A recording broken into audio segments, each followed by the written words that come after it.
أعوذ بالله من الشيطان الرجيم. بسم الله الرحمن الرحيم. فحملته فانتبذت به مكانا قصيا فأجاءها المخاض إلى جذع النخلة قالت يا ليتني مت قبل هذا وكنت نسيا منسيا فناداها من تحتها ألا تحزني قد جعل ربك تحتك سريا وهزي إليك بجذع النخلة تساقط عليك رطبا جنيا فكلي واشربي وقري عينا صدق الله مولانا العظيم. الصلاة والسلام عليك يا سيدي يا رسول الله. الصلاة والسلام عليك يا سيدي يا حبيب الله. الصلاة والسلام عليك يا سيدي يا شفيع المذنبين وعلى آلك وأصحابك يا سيدي يا رحمة للعالمين.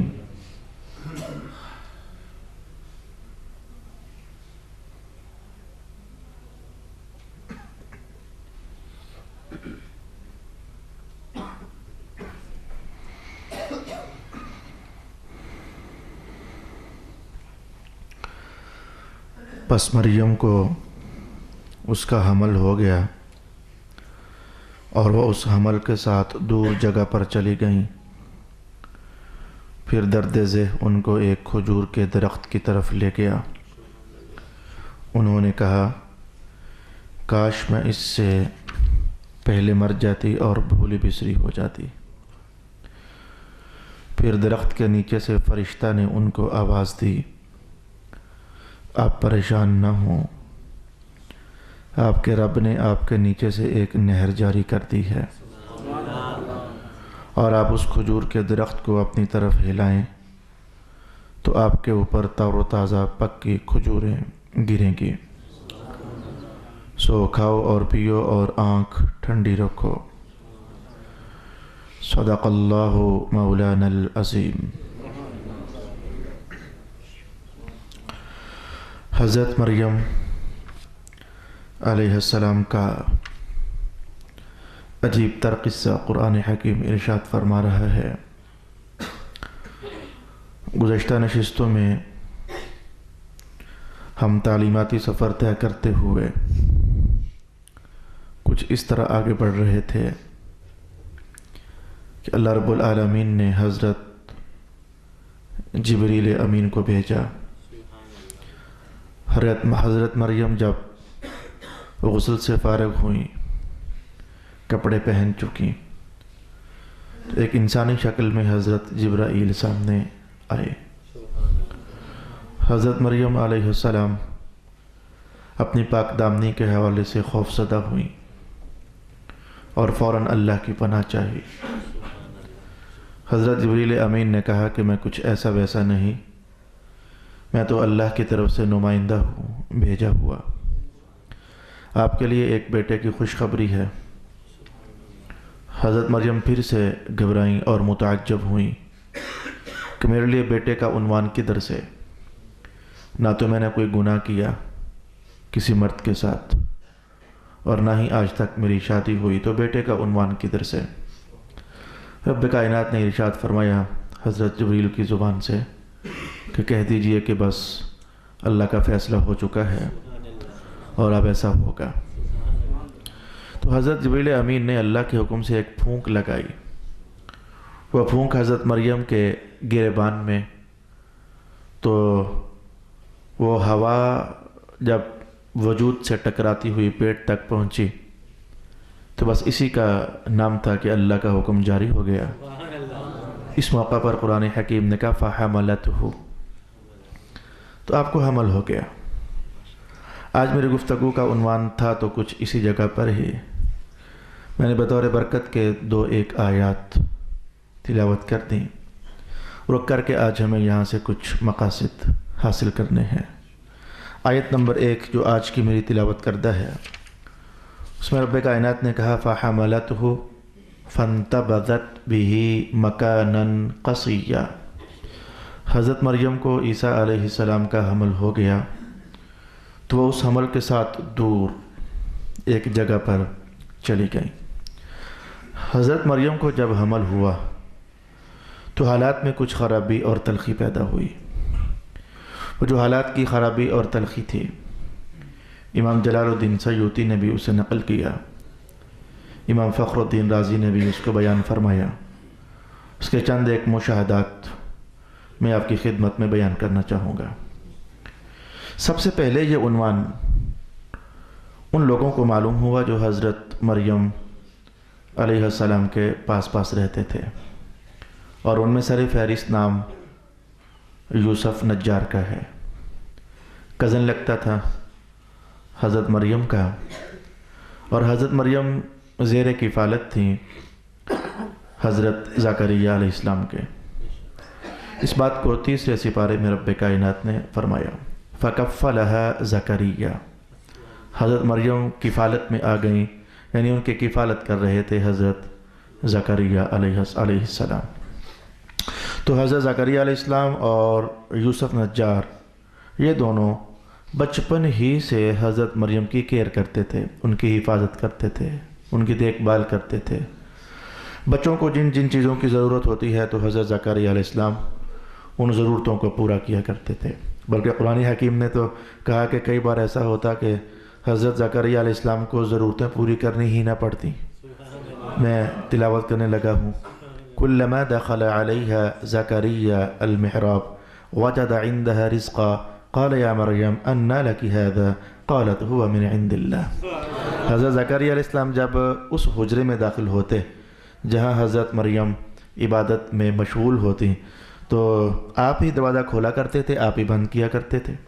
لیکن جب دروازہ کھول کر آپ اندر داخل ہوتے تو دیکھتے کہ اندر تو بے موسمی تر و تازہ پھل پڑے ہوتے، تو نہ کوئی یہاں آیا نہ کوئی یہاں سے گیا، یہ پھل کہاں سے آئے؟ اور دوسری بات، موسم بھی تو ان پھلوں کا نہیں ہے۔ تو حضرت زکریا پوچھتے، پھر بیٹی یہ پھل کہاں سے آئے؟ قالت، آپ جواباً کہتی کہ یہ پھل مجھے اللہ تعالیٰ نے عطا فرمائے۔ اسی آیت پر رک کر کے آپ پڑھنا چاہو تو کشاف پڑھ سکتے ہو، میرے عنوان سے نہیں تھا لیکن دلچسپ ہے، بیان کرنے لگا ہوں۔ حضور رحمت عالم کی تعلیموں سے پالے ہوئے، حضور کی تربیتوں والوں کا کیا مقام ہوتا ہے۔ ایک بار ایسا ہوا تھا کہ رسول پاک علیہ السلام حضرت خاتون جنت کے گھر تشریف فرما ہوئے، ادھر بھی کچھ ایسا ہی منظر، کچھ پھل وغیرہ پڑے ہوئے تھے۔ تو رسول پاک علیہ السلام نبی تھے، جانتے تھے، سمجھتے تھے، سارا کچھ تھا، لیکن وہ بس وہ تاکہ اوروں کو معلوم ہو کہ خاندان نبوت کا کیا مقام ہے۔ تو رسول اللہ علیہ السلام نے پوچھا کہ بیٹی فاطمہ یہ پھل کدھر سے آئے؟ تو حضرت فاطمہ رضی اللہ تعالی عنہا نے اس موقع پر اسی آیت کا حوالہ دیا اور کہنے لگی کہ ابا جان، جو اللہ تعالیٰ مریم کے حجرے میں پھل پہنچا سکتا ہے تو محمد کی بیٹی کے حجرے میں نہیں پہنچا سکتا ہے۔ آپ نے اس موقع پر یہی آیت تلاوت کی تھی۔ تو یہ تو خیر سے اہل بیت کے مقام رفیع کا ایک مختصر حوالہ ہوا جو میں نے آپ کی خدمت میں بیان کیا۔ تو بات کو سمیٹیے، ہم نے آج جن مقاصد کی طرف سفر طے کرنا ہے تو حضرت زکریا علیہ السلام کے زیر کفالت تھیں، ہر دن ملاقات اور کئی بار ملاقات۔ یوسف نجار آپ کا امزاد تھا تو وہ بھی آپ کی دیکھ بھال کیا کرتا تھا۔ تو جب یہ حمل کا عنوان قرار پا گیا تو سب سے پہلے یوسف نے سوال کیا اور کہنے لگا کہ مریم، بات کو پہلے گھمایا اور پھر عین نقطے پر آ کر رکا۔ یوسف کہنے لگا کہ مجھے آپ بتاؤ کہ مریم کہ کیا کبھی بغیر بیج ڈالے فصل اگی ہے؟ اور پھر ایک اور سوال لگا دیا، کیا بغیر بارش برسے کیا درخت پیدا ہوا؟ اور پھر تیسرے سوال پر اپنا مدعا کہہ دیا اور کہا کہ کیا کبھی بغیر مرد کے بھی حمل ہوا؟ جب اتنی بات کہی، بلکہ حمل ہوا نہ کہا، کیا مرد کے بغیر کوئی بچہ پیدا ہو سکتا ہے؟ یہ سوال کیا۔ حضرت مریم تھی، ایک نبی کی ماں ہیں، اور ماں بھی وہ ہیں کہ جو ہر لحظہ اللہ رب العالمین کی نظر عطا میں پل رہی ہے۔ پھل بھجوائے جا رہے ہیں جنت سے، کوئی چھوٹی موٹی خاتون تو نہیں ہے، جنت سے پھل بھجوائے جا رہے ہیں، اور ایک نبی کے کفالت میں ہے۔ حضرت مریم علیہ السلام نے ایک بھرپور سا علمی جواب دیا، یوسف صاحب تو خاموش ہو کر کے رہ گئے۔ تو آپ نے کہا کہ کیا پہلا درخت بھی بیج ہی اللہ نے بویا تھا یا ڈائریکٹ پیدا کر دیا تھا؟ اور پھر کہنے لگیں کہ کیا آدم علیہ السلام کا معاملہ بھی کسی باپ کے تھرو ہوا تھا یا ڈائریکٹ ہی اللہ نے پیدا کر دیا تھا؟ یوسف کہنے لگے بس میں سمجھ گیا، یہ کوئی دنیا کا کھیل نہیں ہے، یہ کوئی امر ربی ہے جو میں محسوس کر رہا ہوں۔ ایک تو یہ ماجرا ہوا، خیر یہ تو جلدی دب گیا، ادھر بات ہوئی، سوال ہوا اور ساتھ ہی جواب دے دیا گیا، اور میرا خیال یہ ہے کہ یہ فوراً بندے کو شک اور شبہ پڑ جائے تو اتنا سبق قرآن کی صحبت میں آنے والوں جان لیجئے، کسی کے متعلق آپ کو شک شبہ پڑ جائے تو اس سے پوچھ لینا بڑا اچھا ہوتا ہے، بجائے اس کے کہ آپ وہ راستہ اختیار کرو جس سے سرکار دو عالم علیہ السلام نے منع فرمایا کہ اپنے ہی ظن میں، اپنے ہی خیال میں آگے بڑھتے جانا، ایسے ہوا ہوگا، پھر یوں ہوا ہوگا، پھر ایسے ہوا ہوگا، تو کرتے کرتے شیطان آپ کو وہ دوزخ سے قریب لے جائے بری سوچوں کے ذریعے۔ تو حضور پاک علیہ السلام نے فرمایا نہیں تھا ظن المؤمنین خیرا، مومنین کے بارے میں جب بھی گمان کرو تو اچھا ہی گمان کیا کرو۔ اچھا، یہاں تک بھی ہمارا وہ عنوان نہیں تھا جس کو میں مقصد آج کہہ رہا ہوں، ایک اہم مقصد ہے جس تک میں آپ کی رسائی آج چاہتا ہوں۔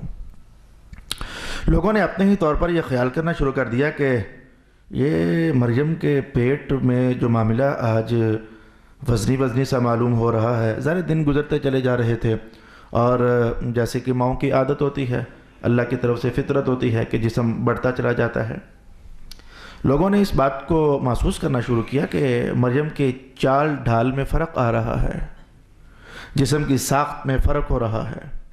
تو شیطان بھی تو آپ جانتے ہو وہ اپنی کاروائیاں نبھاتا ہے، اعوذ باللہ من الشیطان الرجیم، ایک کو وسوسے میں ڈالا، پھر دوسرے کو وسوسے میں ڈالا، پھر تیسرے کو وسوسے میں ڈالا، پھر چوتھے کو اپنا ہم خیال بنایا۔ اب وہ لوگوں کے دلوں میں شیطان یہ وسوسہ ڈال رہا تھا کہ یہ جو حمل ہوا ہے یہ پتہ کرو کہ مریم کے پاس زیادہ آتا جاتا کون ہے۔ ہر ایک کے دل میں خیال ڈالتا چلا جا رہا تھا کہ زکریا ہی آتے ہیں، کہیں ایسا تو نہیں ہے کہ غلط کہانی، زکریا علیہ السلام نے کہیں غلط کہانی تو نہیں کر دی مریم کے ساتھ۔ یہ علیہ السلام، یہ میں کہہ رہا ہوں، مسلمان ہوں، شیطان تو ڈائریکٹ کہیں زکریا نے کوئی برا کھیل تو نہیں کھیلا مریم کے ساتھ۔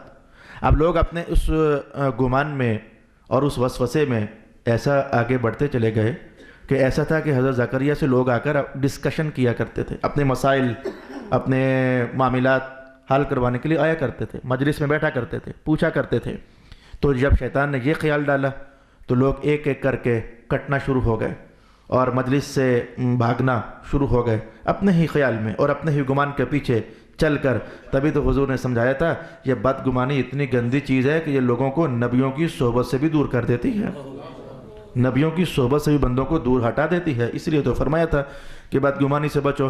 اب ایک نے کہا کہ لگتا ہے کہ زکریا کا کھیل ہے، دوسرے نے کہا لگتا ہے کہ زکریا کا پاپ ہے، گن من سوچتے بھی چلے گئے اور بولتے بھی چلے گئے، اور ایک وقت ایسا آ گیا کہ سیوطی فرماتے ہیں کہ حضرت زکریا علیہ السلام اکیلے رہ گئے، نہ انہیں کوئی ملنے آتا اور نہ کوئی سوال کرنے آتا، نہ کوئی آپ کی مجلس میں پہنچتا، آپ تنہا رہ گئے۔ اور صرف اتنا ہی نہیں، ایک نبی ہوتا ہے، غیرت مند ہوتا ہے، فکر مند ہوتا ہے، اور اللہ پر متوکل ہوتا ہے، بھروسہ کرنے والا ہوتا ہے۔ لوگ اگر ٹوٹے تھے تو زکریا علیہ السلام کا کیا نقصان تھا؟ آپ بھی اپنے اللہ کی یاد میں مصروف رہتے چلے گئے، لوگوں کو آپ کا محو ذکر رہنا اور محو عبادت رہنا برداشت نہ ہو سکا کہ ایک تو ہمیں ان کے بارے میں برا خیال ہے، ایک انہوں نے گندا کام کیا ہے، اور اوپر سے اب یہ ہمیں پوچھتے تک نہیں ہے۔ ایک دن تو 2-4 مشٹنڈے اکٹھے ہوئے اور سر راہ کہیں حضرت زکریا علیہ السلام کو پکڑ لیا اور بہانہ بنا کر کے تو لڑائی شروع کر دی اور زد و کوب کیا، اور سیوطی کہتے ہیں کہ بہت مار پیٹ بھی کر دی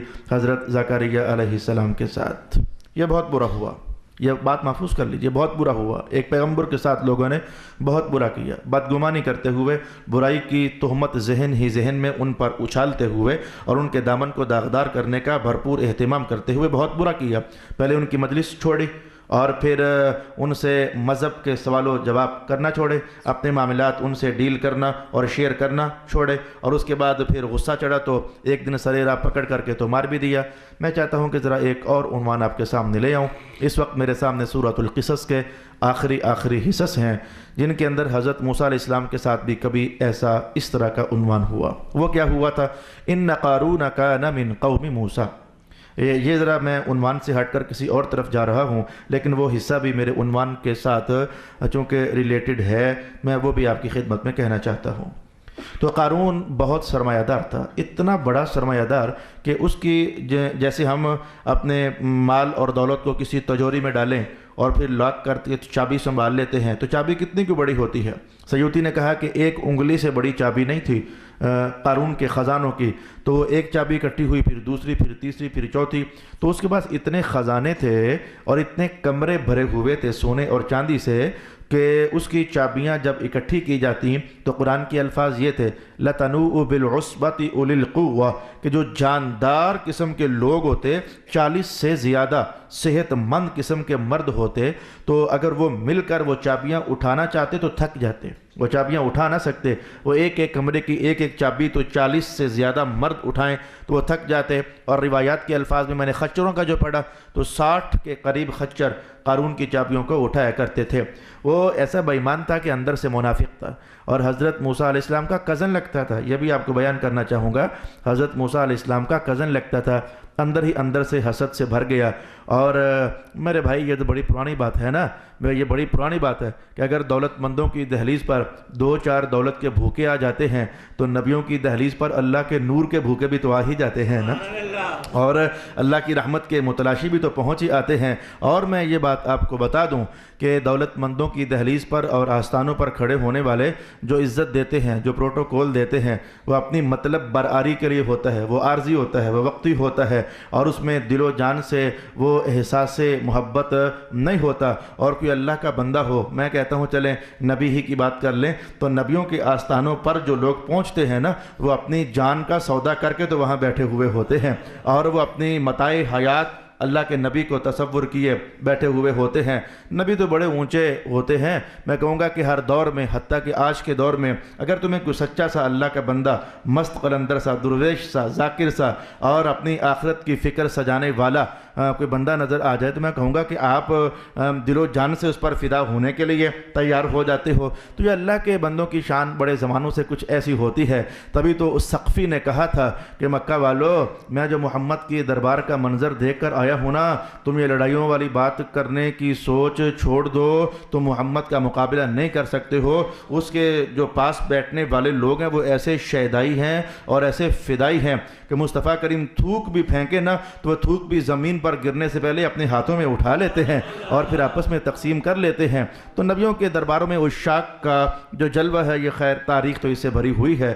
قارون کو اچھا نہ لگا کہ دولت میرے پاس ہے لیکن عزت موسیٰ کمائے اور چابیاں خزانوں کی میرے پاس اور بھلے بھلے موسیٰ کی ہو جائے، ذہنوں میں دلوں میں حکومت موسیٰ کرے، روحوں پر موسیٰ چھا جائے۔ وہ حسد کھا گیا تو اس نے بڑے زمانوں سے سوچ و بچار میں تھا کہ کیا کروں۔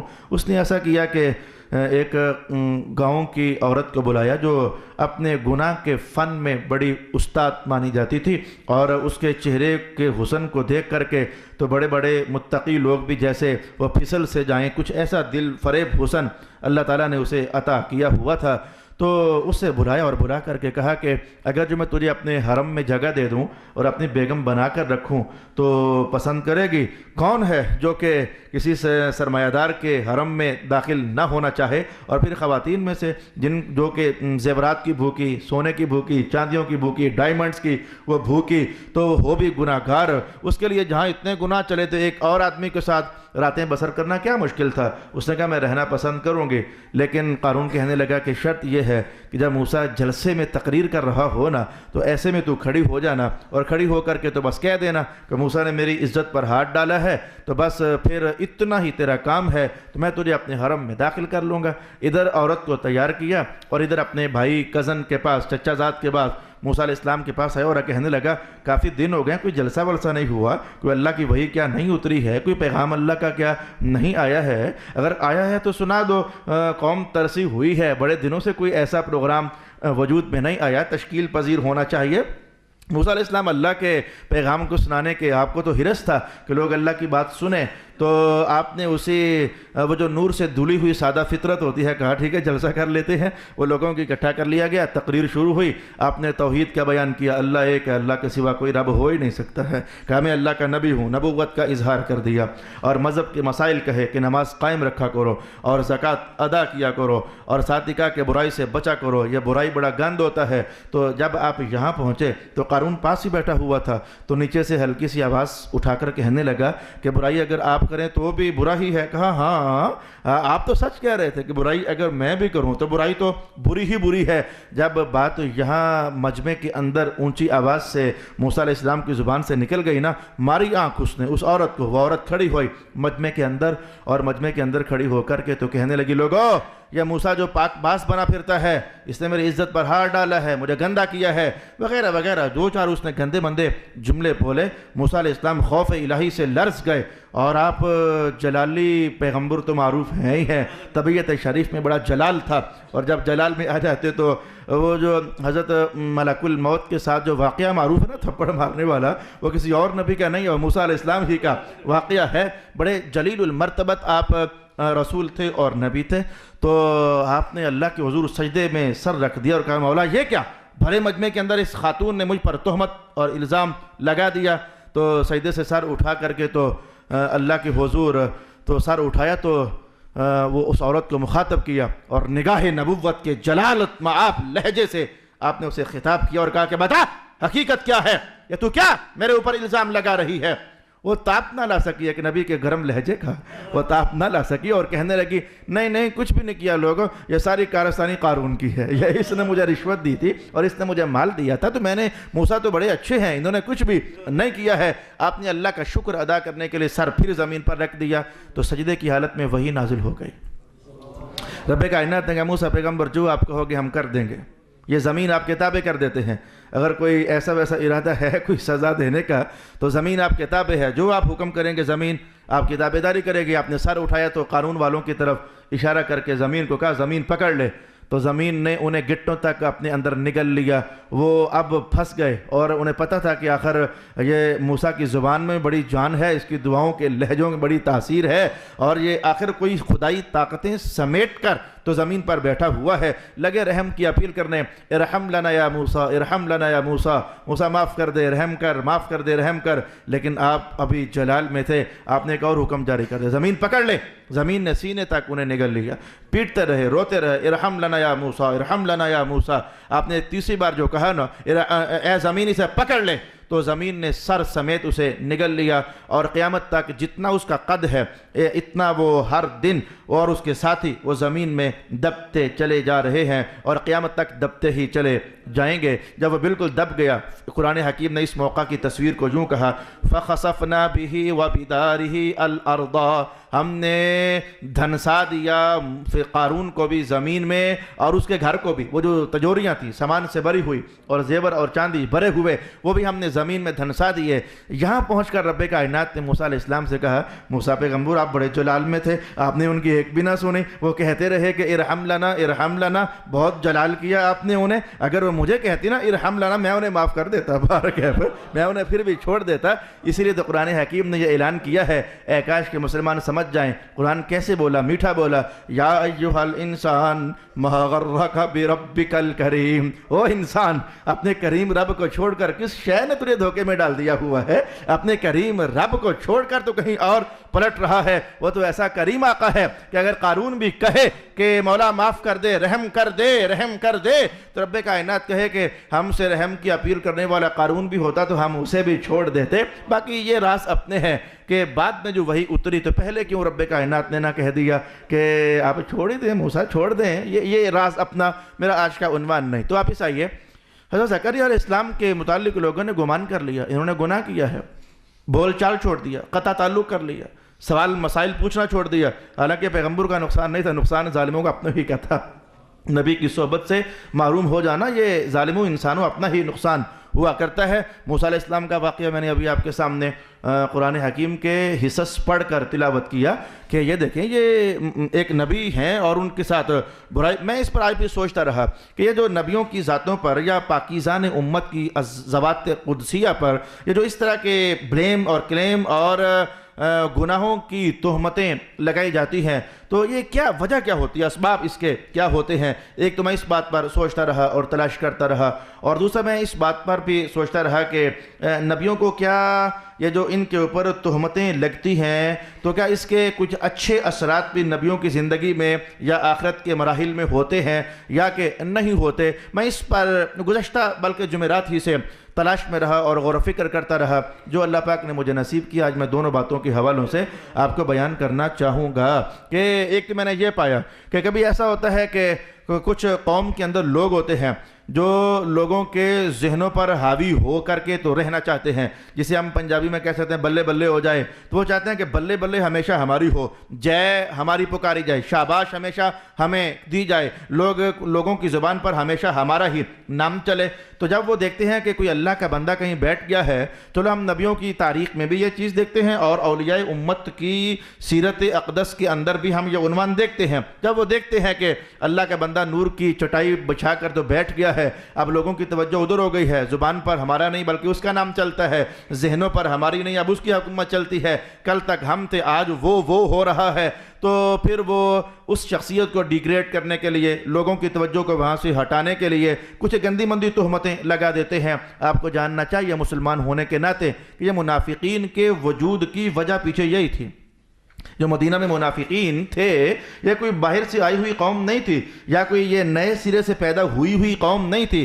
حضور رحمت عالم کے مدینہ ہجرت کرنے سے چند ہی دن بعد ایسا ہو جانا تھا کہ عبداللہ بن ابی منافق بڑا دانا تھا، بڑا رئیس تھا، بڑا جہاں دیدہ تھا، تجربہ کار تھا اور مشاہدات رکھنے والا تھا، تو لوگ اس کو اپنا سردار بنانے کے لیے تاج پوشی اس کی کرنے والے تھے۔ تو اچانک جب حضور رحمت عالم آ گئے تو لوگوں کی نظروں میں وہ عبداللہ کا خمار ہٹ گیا، وہ جو نور بھرا چہرہ دیکھا تو محمد ہو گئی، احمد ہو گئی، نبی ہو گئی، رسول ہو گئی۔ عبداللہ کو اچھا نہ لگا کہ میں حاکم بننا چاہتا تھا، میں حاکم بننے والا تھا، یہ محمد درمیان میں کہاں سے آ گیا؟ اور اس نے وہاں سے پھر منافقت کی بنیاد ڈالی تھی اور اپنے ساتھ بہت سارے بندے اس نے ملا لیے۔ تو کبھی اچھا مکہ والے بھی تو یہی چاہتے تھے، مکہ کے جو سردار تھے انہیں بھی تو یہی دکھ تھا نا کہ لوگ ہمیں نہیں یہ محمد کو سلامیہ پیش کرتے ہیں اور اسے اپنا رہنما تسلیم کرتے ہیں، تو انہوں نے مکہ والوں نے یہ شور ڈالے محمد تو پاگل ہے، محمد تو مجنون ہے، یہ تو جادوگر ہے، یہ تو ایسا ہے، یہ تو ویسا ہے، اور مدینہ کے ماحول میں منافقین پیدا ہو گئے۔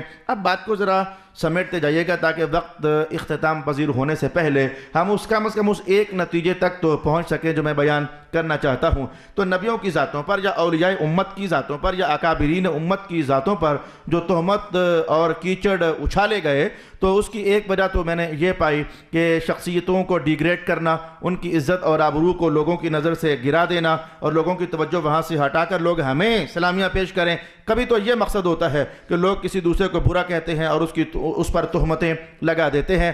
کبھی ایسا ہوتا ہے کہ اگر مفاد حاصل نہ ہو، کبھی ایسا میں نے پایا کہ مفاد اگر حاصل نہ ہو تو مفاد کو حاصل کرنے کے لیے تہمتیں لگا دی جاتی ہیں۔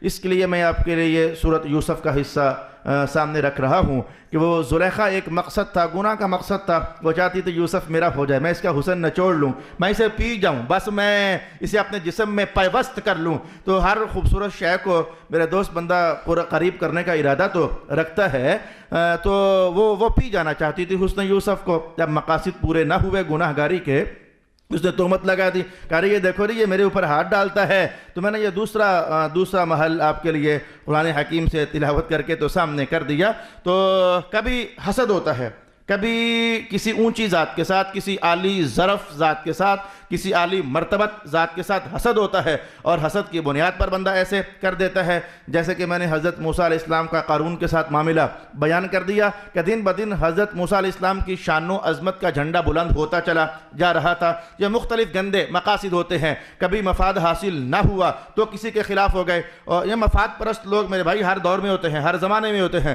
یہ سیاست دانوں کے ساتھ تو بہت ہی جڑے ہوئے ہوتے ہیں، یا پیروں کے ساتھ بھی بہت سارے جڑے ہوتے ہیں، یا علماء کے ساتھ بھی مفاد پرست لوگ بہت سارے جڑے ہوتے ہیں، اور اگر مفاد حاصل ہوتے نظر آ جائیں تو پھر تو وہ جے پکارتے ہیں، اور اگر مفادات پر مٹی ڈلتی نظر آئے نا، یہی لوگ جو کل تک مجلس میں ساتھ آ کر بیٹھنے والے ہوتے ہیں یہ خلاف ہو جاتے ہیں، پھر شور ڈالتے ہیں، پھر پروپیگیٹ کرتے ہیں اس شخصیت کے خلاف۔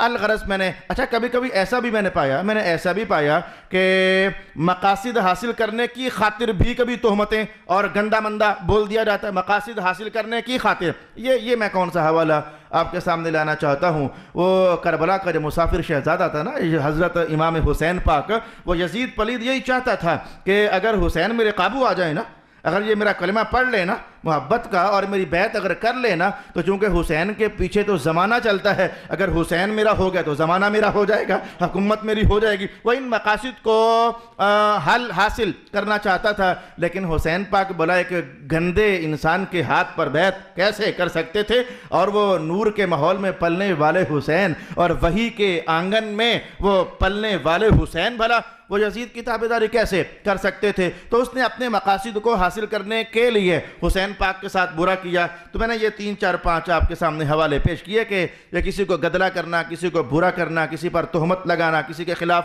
پروپیگنڈا کرنا، اس میں شیطان مختلف مفادات، مختلف مقاصد، مختلف اس کے تو وہ لوگوں کو ابھار کر کے تو خلاف کر دیتا ہے۔ میں نے 3 4 5 حوالہ جات قرآن سے اور تاریخ سے آپ کے سامنے لانے کی کوشش کی۔ اب میں اس بات پر سوچتا رہا کہ اے میرے اللہ تعالیٰ، یہ نبیوں کی تاریخ بھی عظیمت کی بھری ہوئی ہے، تو ایک نبی کی زندگی کے 2 پہلو میں نے سامنے رکھے۔ ایک وہ ہیں کہ وہ للہیت کی خاطر آگے بڑھتے ہیں، وہ نمازیں پڑھتے ہیں، بندگی کرتے ہیں، عبادت بجا لاتے ہیں، ابلاغ کرتے ہیں، تبلیغ کرتے ہیں، مذہب کی خوشبو لوگوں تک پہنچاتے ہیں۔ تو یہ زندگی کا ایک مرحلہ اور ایک تصویر، تو اس میں تو یقیناً وہ اجر پاتے ہیں، رحمت کماتے ہیں، اور اللہ سے قرب کے درجوں میں داخل ہوتے چلے جاتے ہیں۔ تو اے میرے اللہ، یہ جو انبیاء ہیں، یا پھر یہ جو پاکیزان امت ہیں، یا پھر یہ جو صلحائے امت ہیں، یا پھر جو اولیاء امت ہیں، یا پھر جو اکابرین امت ہیں، یا پھر جو علماء امت ہیں، تو ان کے ساتھ جو برا ہوتا ہے، تو کیا ان کے ساتھ جو برا کیا گیا تو اس کا بھی کوئی بدلہ ہے ان کے لیے؟ کیا ان کا بھی کوئی بدلہ ہے ان کے لیے؟ بلکہ ابھی تک تو میں نے اونچے لوگوں کی کہانی کہی، میں کہوں گا عام مسلمان جو ایک دوسرے کے خلاف ایسا کر دیتے ہیں، تو ایک مسلمان وہ ہے جو اذیت کا نشانہ بن رہا ہے، پروپیگنڈے کا نشانہ بن رہا ہے، اور ایک وہ ہے جو زبان درازیاں کرتا چلا جا رہا ہے، جھوٹ پر جھوٹ اگلتا چلا جا رہا ہے۔ تو کیا جس کے خلاف جھوٹ اگلا گیا، جس کے خلاف پروپیگنڈا کیا گیا، جس پر کوئی تہمت لگائی گئی، جسے لوگوں کی نظروں میں گندا کیا گیا، تو اے اللہ ان کے لیے کچھ ہے؟ میں نے جب یہ مشاہدہ کرنا چاہا تو مجھے رسول پاک علیہ السلام کی بہت ساری احادیث شریفہ ذہن میں آنے لگ گئیں، اور میں اس عنوان کو آپ کے سامنے، مسلمانوں سامنے وہ بڑے آئینے رکھنا، نبیوں کی ذاتوں والے آئینے، صحابہ کی ذاتوں والے آئینے، اولیاء امت اور اکابرین امت، صلحائے امت، فقہائے امت اور علماء امت کے وہ جو بڑے بڑے روشن آئینے ہیں انہیں سامنے رکھنا، اور ان میں اپنی تصویر کو جھانک کر کے دیکھنا۔ میں یہاں سے تلاوت کرنا چاہوں گا کہ رسول پاک علیہ السلام نے ارشاد فرمایا، اب چونکہ عنوان تربیت کا ہے، سمجھداری کا ہے، اپنے آپ کو بچانے کا ہے، اپنی قبر کو سلجھانے کا ہے، اللہ کے عذاب سے بچنے کا عنوان ہے، میں سپیڈ بھی آہستہ کروں گا کیونکہ ایک فکر ہے مذہب کی جو میں آپ کے سامنے لانا چاہتا ہوں۔ اللہ پاک اس پاکیزہ فکر کا فیض ہم سب کو عطا فرما دے۔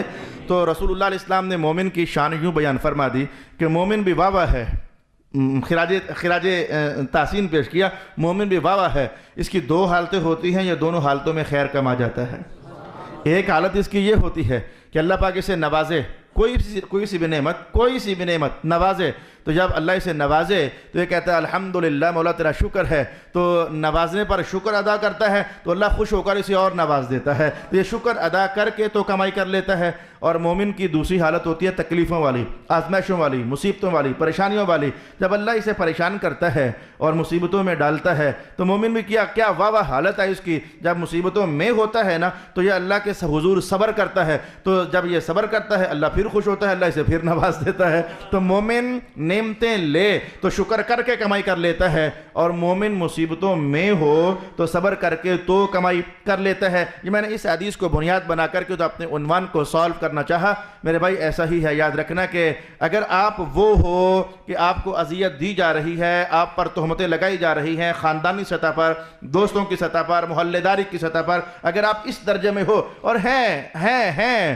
چونکہ آپ لوگوں کے کیس اگر لڑائیوں تک پہنچ جائیں تو پھر تھانوں میں جاتے ہیں، اور اگر زبانی کلامی حل کروانی ہو تو پھر علماء ہی کے پاس آتے ہیں، پھر ہم محراب نشینوں ہی کے پاس آتے ہیں، اور ہم منبر نشینوں کے پاس آتے ہیں۔ بہت سارے خاندان راولپنڈی میں، بہت سارے خاندان گجرخان میں، بہت سارے خاندان لاہور میں، بہت سارے خاندان گجرانوالہ میں، کیونکہ میرا تعلق تقریباً زندگی کے معمولات کے حوالے سے انہی 4 شہروں کے ساتھ ہے، تو میں نے دیکھا کہ خاندان لٹے ہوئے ہیں، پریشان ہیں۔ جی اس نے مجھے یہ کہہ دیا، میں نے اسے کہا جی میں تو ایسا ہوں ہی نہیں، اس نے مجھے ایسا کہہ دیا، اس نے مجھے ایسا کہہ دیا۔ تو مسلمان اس وقت آپ 2 حصوں میں تقسیم کر سکتے ہیں کہ مسلمان یا تو وہ ہیں جو اذیت میں ہیں، ستائے جا رہے ہیں، تہمت کا شکار ہیں، پروپیگنڈے کے وہ انگارے ان کی طرف بڑھ رہے ہیں، اور کچھ وہ ہیں جو ستانے والے ہیں، تکلیفیں دینے والے ہیں۔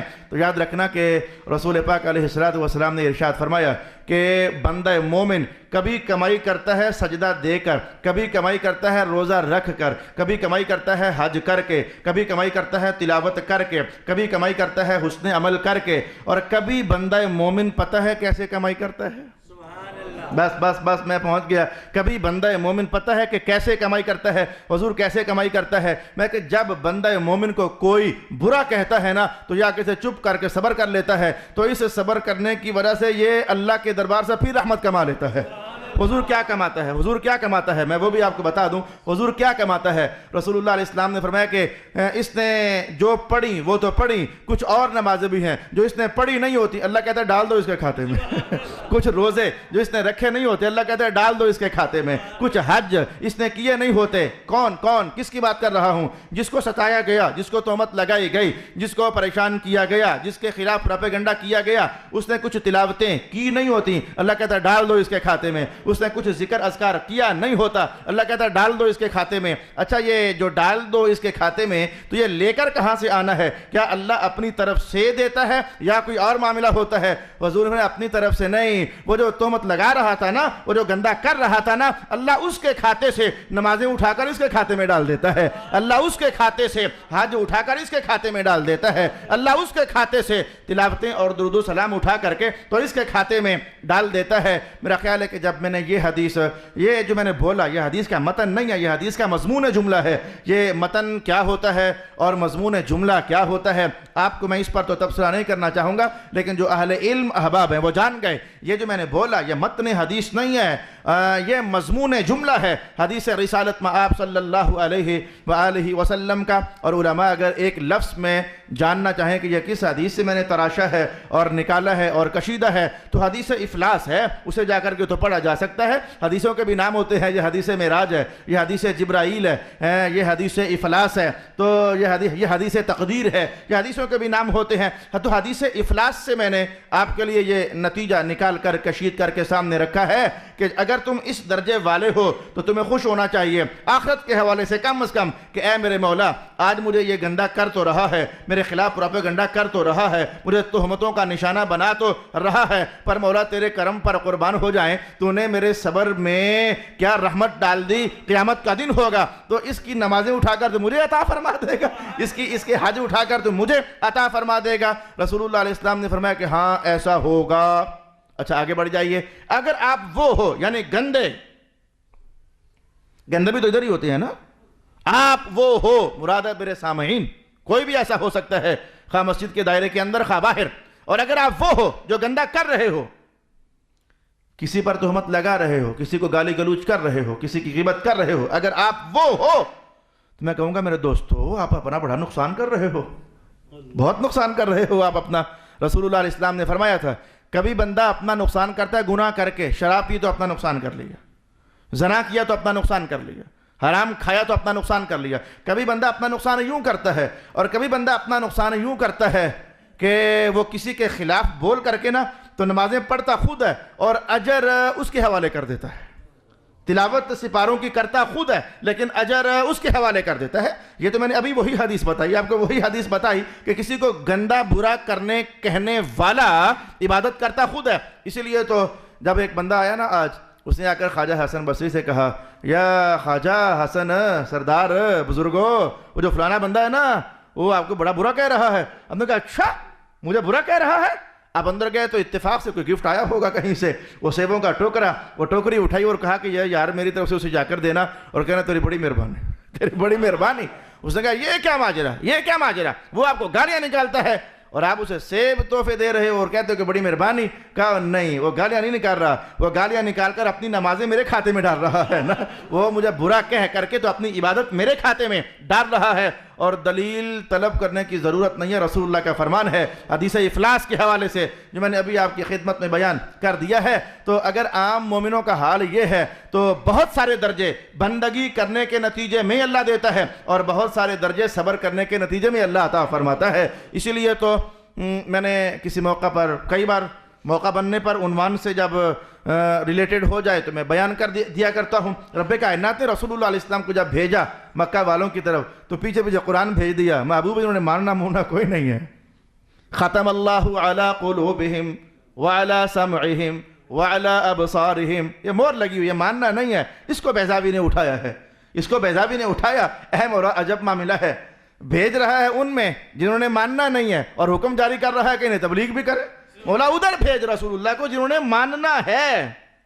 انسانی عقل فوراً یہ فیصلہ کرتی ہے مولا ادھر بھیج جنہوں نے ماننا ہے. خود ہی کہتا ہے ان کو جا کر تبلیغ کرو اور خود ہی تو فرما رہا ہے رب انہوں نے ماننا مورنا کوئی نہیں ہے. مولا راز اس پر بیضاوی نے کہا ہے کہ راز یہ تھا کہ رسول اللہ علیہ السلام تبلیغ فرمائیں، نتیجہ ایک یہ ہونا تھا کہ یہ مان جاتے. رب نے کہا یہ نتیجہ تو نہیں ہوگا. نتیجہ نمبر 2 یہ ہونا تھا کہ ہمارے واسطے لوگوں کے ساتھ مقابلہ ہوا جا رہا ہے. لوگ تہمتیں لگاتے ہیں، کیچڑ اچھال رہے ہیں، برا کہہ رہے ہیں، گالیاں نکال رہے ہیں. تو محمد پیارے ہمارے واسطے آپ یہ سارے صدمے اٹھا رہے ہو نا، تو نتیجہ نمبر 2 ہم آپ کو اپنا قرب تو عطا فرمائیں گے، یہ فرمائیں گے نا، ہم آپ کو اپنا قرب عطا فرمائیں گے. میں نے بڑی ذاتوں سے لے کر تو ایک عام نارمل درجے کے مومن تک یہ کہانی آپ کو بتانا بھی چاہیے، سمجھانا بھی چاہیے. اگر آپ درجہ مظلومیت میں ہو تو یہ دنیا کی 4 دن کی زندگی ہے میرے بھائی، دنیا کی 4 دن کی زندگی کٹ رہی ہے.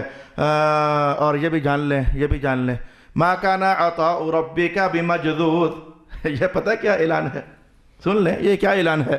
رب کائنات نے کہا کہ مجھے حدیث قدسی بھی یاد پڑ گئی. اب میں قرآن کو ملا کر اور حدیث قدسی کو ملا کر نتیجہ بیان کرنے لگا ہوں. حدیث قدسی رب کائنات نے ادھر بھی اللہ کا بیان، حدیث قدسی جو ہوئی تو اللہ کہتا ہے، اور ادھر تو قرآن کا بیان. رب کائنات نے پتہ کیا کہا ہے کہ مومنوں، مسلمانوں، میرے بندو، اگر کوئی تمہارے ساتھ برا کرے گا، حسد کرنا چاہے گا تو پتہ کیا ہے، جب میں نے تمہیں دینا ہے تو ان سے پوچھ کر تھوڑا دینا ہے، میں نے ڈائریکٹ عطا فرما دینا ہے اور ہماری عطا کو کوئی روک نہیں سکتا. پھر آپ نے زندگی کے اندر یہ تلخ تصویریں دیکھی تو ہوں گی. آپ جس کا برا چاہتے ہوگے، آپ کے 100 برا چاہنے کے باوجود اللہ اسے رزق بھی دیتا گیا، پانی بھی دیتا گیا، روٹیاں بھی دیتا گیا، خوشحالیاں بھی دیتا گیا، ترقیاں بھی دیتا گیا اور زندگی کی کامیابیاں بھی دیتا گیا. اور اگر آپ وہ تھے کہ کوئی آپ سے برا چاہ رہا تھا تو میں کہوں گا اپنے آپ کو دیکھ لو نا، اس کے برا چاہنے سے اللہ کی عطا رک تو نہیں نہ گئی. اللہ جب دیتا ہے تو اوروں سے پوچھ کر تھوڑا دیتا ہے. وہ رب کائنات ہے کہ ہم جب دینا چاہتے ہیں تو ہم ڈائریکٹ ہی عطا فرما دیا کرتے ہیں. یخادعون اللہ والذین آمنوا وما یخدعون الا انفسهم. یہی وہ اعلان تھا جسے رب کائنات نے یوں بھی کہا کہ کچھ اور دوسروں کو جو نقصان میں ڈالنا چاہتے ہیں، دھوکہ دینا چاہتے ہیں، مولا کائنات نے کہا وہ انہیں نہیں بلکہ وہ اپنے آپ کو دھوکہ دے رہے ہیں. یہ بندے کا اپنے آپ کے ساتھ دھوکہ ہے کہ کسی کو برا کہہ کر کے تو اپنا نقصان کرتا چلا جا رہا ہے، کسی کی غیبت کر کے وہ اپنا نقصان کرتا چلا جا رہا ہے، کسی کے خلاف بول کر کے وہ اپنا نقصان. تو میں نے کہا کہ 2 لفظوں میں بات کو سمیٹوں، ہمارا وقت بھی پورا ہوا چاہتا ہے. میرے بھائی اگر آپ مظلوم بن کر جی رہے ہو، غم نہ کرو. آپ کا نہ تو دانہ پانی کم ہونا ہے، نہ آپ کی عزتیں کم ہونی ہے، نہ آپ کے مقدر نے کم ہو جانا ہے، نہ آپ کے نصیبے نے ٹوٹ جانا ہے. کسی کی حسد کرنے سے، برا سوچنے سے آپ کے خلاف کچھ بھی نہیں ہونا ہے. جو آپ کا حصہ ہر چیز میں سے، ہر عطا میں سے اللہ نے متعین کر دیا ہوا ہے وہ اللہ نے تمہیں دینا ہی دینا ہے، کوئی ہنسے تو بھی دینا ہے اور کوئی روئے تو بھی دینا ہے۔ اور یہ خوبصورت تصویر میں کہوں گا کہ حضور رحمت عالم کی ذات اقدس میں دیکھی جا سکتی ہے۔ مکے والوں نے کیا کام حربے کیے، مدینے والوں نے کیا کام حربے کیے، طائف والوں نے کیا کام حربے کیے، لیکن مولا کائنات نے اعلان کر کے رکھا، محبوب یہ جو بھی کرتے ہیں کرنے دیں، ہم نے یہ فیصلہ کر لیا ہے کہ آپ کا ہر آنے والا لحظہ پہلے سے ترقی والا ہوگا نا، ہم آپ کو ہر آنے والے لحظے میں زیادہ نوازشیں عطا فرما دیں گے۔ یہ قرآن کا اعلان آج بھی پڑھا جا سکتا ہے۔ اور تصویر نمبر 2، اگر آپ خود گندے ہو، کسی کے خلاف زبان درازیاں کرتے ہو، تہمتیں لگاتے ہو، برا کہتے ہو، تو میرے دوست یہ آپ اپنا ستیہ ناش کر رہے ہو، آپ اپنا بہت برا کر رہے ہو۔ ویسے ہی مسجد میں آنے کو دل ہی نہیں کرتا، دور حاضر کی حالات کچھ ایسے، اگر آ ہی جاتے ہو تو آتے ہو محنت کر کے اور سارا اجر اٹھا کر کے دوسرے دے دیتے ہو اور اپنی قبر اور حشر کو برباد کرتے چلے جا رہے ہو۔ آئیں قرآن حکیم کے الفاظ کی تلاوت کرتے ہیں اور پھر سبق کو سمیٹیں۔ رب کائنات نے ارشاد کیا فَحَمَلَتْهُ فَانْتَبَذَتْ بِهِ مَكَانًا قَصِيًّا، مریم کو حمل ہو گیا عیسیٰ علیہ السلام کا۔ اچھا وہ جو لوگوں نے شور شرابہ ڈالا، تو میں اسی بات پہ وہی بات کہوں کہ وہ شور شرابہ ڈالنے کی وجہ سے کیا اللہ نے نبوت روک لی؟ کیا عیسیٰ علیہ السلام کے سے وہ نبوت واپس لے لی؟ کیا ان پر کتاب نازل نہ کی؟ کیا ان کو پھر معجزات نہ دیے؟ کیا ان کو اکرامات نہ دیے؟ کیا پھر اعزاز سے انہیں نہ نوازا؟ کیا پھر جبریل کو ان کے ساتھ گلی کوچوں میں شامل حال نہ کر دیا؟ کچھ بھی تو نہ روکا نا۔ لوگ گندہ بولتے رہے، برا کہتے رہے اور نہ جانے کیا سے کیا، لیکن رب نے کہا تم اپنا کام کر رہے ہو، ہم اپنا کام کرنا خوب جانتے ہیں، ہم عطا کرنا جانتے ہیں، نوازنا جانتے ہیں، عزتیں دینا جانتے ہیں۔